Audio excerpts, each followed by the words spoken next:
ನಮಸ್ಕಾರ. ಶೇಷಾದ್ರಿಪುರಂ ಪದವಿ ಕಾಲೇಜು ಮೈಸೂರು, ಇದು ನಮ್ಮ ಶೇಷಾದ್ರಿಪುರಂ ಶಿಕ್ಷಣ ದತ್ತಿ ಬೆಂಗಳೂರಿನಲ್ಲಿ ಏನಿದೆ ಅದರ ಸಂಸ್ಥೆಯಾಗಿದೆ. ಸೊ ನಾವಿಲ್ಲಿ ಮೈಸೂರಿನಲ್ಲಿ ನಾವು ಅಂತಾರಾಷ್ಟ್ರೀಯ ಯೋಗ ದಿನಾಚರಣೆಯ ಪ್ರಯುಕ್ತ ನಾವು ನಮ್ಮ ಶೇಷಾದ್ರಿಪುರಂ ಪದವಿ ಕಾಲೇಜಿನಲ್ಲೂ ಸಹ ಈ ಒಂದು ಆಚರಣೆ ಮಾಡಿದ್ವಿ.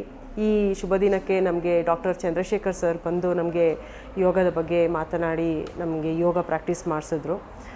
ಈ ವರ್ಷದ theme one earth one health ಅನ್ನೋ ಒಂದು ಥೀಮಲ್ಲಿ ನಾವು ಇವತ್ತು ಯೋಗ ದಿನಾಚರಣೆಯನ್ನು ಆಚರಿಸ್ತೀವಿ. ಈ ಸಮಾರಂಭದಲ್ಲಿ ನಮ್ಮ NSS NCC ವಿದ್ಯಾರ್ಥಿಗಳು, YRC ಮೆಂಬರ್ಸು ಮತ್ತು ನಮ್ಮ ಸ್ಟೂಡೆಂಟ್ಸು, ನಮ್ಮ ಫ್ಯಾಕಲ್ಟಿ ಮೆಂಬರ್ಸ್ ಎಲ್ಲರೂ ಬಂದು ಈ ಕಾರ್ಯಕ್ರಮದಲ್ಲಿ ಭಾಗವಹಿಸಿದರು.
ಆಕಾಶ, ನಮ್ಮ ಮನಸ್ಸು ಸಂಪೂರ್ಣವಾಗಿ ಲೀನವಾಗಿರ್ತಕ್ಕಂಥ ಒಂದು ಆಕಾಶ.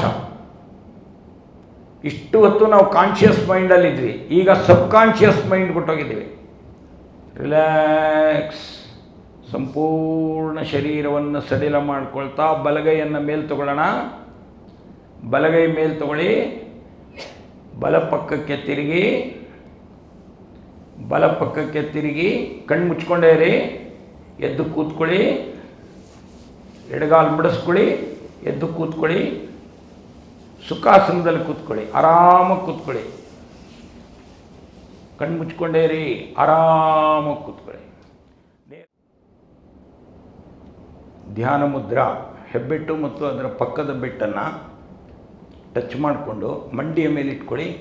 ಮೊಣಕೈಯನ್ನು ಸ್ವಲ್ಪ ಒಳಭಾಗಕ್ಕೆ ತಗೊಂಡು ಸಹಜವಾಗಿ ಉಸಿರಾಡ್ತಾಯಿರಿ. ಬೆನ್ನು ಮೂಳೆ ನೇರ ಇರಲಿ. ಬೆನ್ನು ಮೂಳೆ ನೇರ ಇಲ್ಲದೆ ಇದ್ದರೆ ನಾವೇನು ಮಾಡ್ತೀವೋ ಅದರ ವಿರುದ್ಧವಾದಂಥ ಕ್ರಿಯೆ ಮಾಡಿದಾಗ ಅದರ ವಿರುದ್ಧವಾದಂಥ ಪರಿಣಾಮ ಆಗುತ್ತೆ. ಏಕತಾನತ ಅಂದರೆ ಧ್ಯಾನ ಅಂತ. ಏಕತಾನತೆ ಅಂದರೆ ಒಂದು ಪಾತ್ರೆಯಿಂದ ಇನ್ನೊಂದು ಪಾತ್ರೆಗೆ ಎಣ್ಣೆಯನ್ನಾಗಲಿ ನೀರನ್ನಾಗಲಿ ಹಾಕ್ತಾ ಇರುವಾಗ ಹೇಗೆ ಅಲ್ಲಿ ಬ್ರೇಕ್ ಇರಲ್ಲ, ಒಂದು ದಾರದ ರೀತಿಯಲ್ಲಿ ಒಂದೇ ಸಮ ಬರ್ತಾ ಇರುತ್ತೆ, ಅದಕ್ಕೆ ಏಕತಾನತೆ ಅಂತ ಕರಿತೀವಿ. ತತ್ರೈಕತಾನತ ಧ್ಯಾನಂ ಅಂತ. ಧಾರಣದ ನೆಕ್ಸ್ಟ್ ಸ್ಟೇಜ್ ಧ್ಯಾನ. ಧಾರಣ ಅಂದ್ರೇನು? ಸುಮ್ಮನೆ ಏನನ್ನು ಧ್ಯಾನ ಮಾಡಬೇಕು ಅಂತ ಅಂದ್ಕೊಳ್ತೀವೋ ಆ ವಸ್ತುವನ್ನು ನೋಡ್ತಾ ಇರ್ತೀವಿ. ಆ ವಸ್ತುವಿನ ಸುತ್ತ ಏನಿದೆ, ಅಲ್ಲಿ ಏನೇನು ಆಗ್ತಾ ಇದೆ ಅದೆಲ್ಲ ಗೊತ್ತಾಗೋದಕ್ಕೆ ಧಾರಣ ಅಂತ ಕರಿತೀವಿ. ಧ್ಯಾನ ಅಂದರೆ ಏಕತಾನತೆ. ನಾನು ಒಂದು ಗುಲಾಬಿಯನ್ನು ನೋಡ್ತಾ ಇದ್ದೀನಿ, ಒಂದು ಟೇಬಲ್ ಮೇಲಿದೆ ಅಂತ ಅಂದ್ಕೊಳ್ತೀನಿ, ಅದು ಧಾರಣ. ಆ ಟೇಬಲ್ ಕಾಣ್ತಾ ಇಲ್ಲ, ಬರೀ ಗುಲಾಬಿ ಮಾತ್ರ ಕಾಣ್ತಾ ಇದೆ, ಅದು ಧ್ಯಾನ ಅಂತ ಕರಿತೀವಿ. ಸಮಾಧಿ ಅಂದರೆ ಯಾರೋ ಬಂದ ಗುಲಾಬಿ ತೊಗೊಂಡೋದ್ರೂ ಸಹ ನನಗೆ ಆ ಗುಲಾಬಿ ಕಾಣ್ತಾ ಇದೆ ಅಂದರೆ ನಾನೇ ಆ ಗುಲಾಬಿ ಆಗಿದ್ದೀನಿ. ಈಗ ಗುಲಾಬಿ ಯಾವ ರೀತಿ ಇತ್ತೋ ಅದು ನಾನಾಗ್ಬಿಟ್ಟಿದ್ದೀನಿ. ನಾನು ಯಾವ ವಸ್ತುವನ್ನು ಧ್ಯಾನ ಮಾಡ್ತಿದ್ನೋ, ಯಾವುದೋ ಒಂದು ದೇವರನ್ನು ಧ್ಯಾನ ಮಾಡ್ತಾ ಇದ್ದೀನಿ. ನಾರಾಯಣ ಇರ್ಬೋದು, ಕೃಷ್ಣ ಇರ್ಬೋದು, ವಾಸುದೇವ ಇರ್ಬೋದು, ಇನ್ನೇನು ನರಸಿಂಹ ಇರ್ಬೋದು, ಗಣಪತಿ ಇರ್ಬೋದು, ಯಾರೋ ಒಂದು ದೇವರನ್ನ ನೋಡ್ತಾ ಇದ್ದೀನಿ. ಆ ವಿಗ್ರಹ ಅಲ್ಲಿಲ್ಲ, ಆದ್ರೂ ನಾನೇ ಆ ಗಣಪತಿ ಆಗಿದ್ದೀನಿ, ನಾನೇ ಆ ನಾರಾಯಣ ಆಗಿದ್ದೀನಿ ಅನ್ನುವ ಭಾವ ನಮ್ಮೊಳಗಡೆ ಬಂದು ನನ್ನ ದೇಹವೇ ಆ ನಾರಾಯಣ ಆಗಿಬಿಟ್ಟಿದೆ. ಅಂದರೆ ನಾನು ಅದರೊಳಗೆ ಲೀನನಾಗ್ಬಿಟ್ಟಿದ್ದೀನಿ. ಅಂದರೆ ದಟ್ ಈಸ್ ಕಾಲ್ಡ್ ಸಮಾಧಿ. ಧಾರಣ, ಧ್ಯಾನ, ಸಮಾಧಿ, ಈ ಮೂರರ ವ್ಯತ್ಯಾಸವನ್ನು ಅರ್ಥ ಮಾಡ್ಕೊಳ್ಳಿ. ರಿಲ್ಯಾಕ್ಸ್. ಕೈಗಳನ್ನು ಉಜ್ಜಿ ಕಣ್ಣುಗಳ ಮೇಲೆ ಇಟ್ಕೊಳ್ಳಿ. ಪಾಮಿಂಗ್ ಮಧ್ಯ ಸ್ವಲ್ಪ ಗುಪ್ಪೆ ಥರ ಮಾಡ್ಕೋಬೇಕು. ಕಣ್ಣು ಬಿಟ್ಟರೂ ಕೂಡ ಹೊರಗಿನ ಬೆಳಕು ಕಾಣಬಾರ್ದು. ಕಣ್ಣು ಬಿಡಿ ಒಳಗೇನೆ. ಈಗ ಕೈ ಬಿಡಿ, ಕೆಳಗಡೆ ಕೈ ಬಿಡಿ. ಧನ್ಯವಾದ.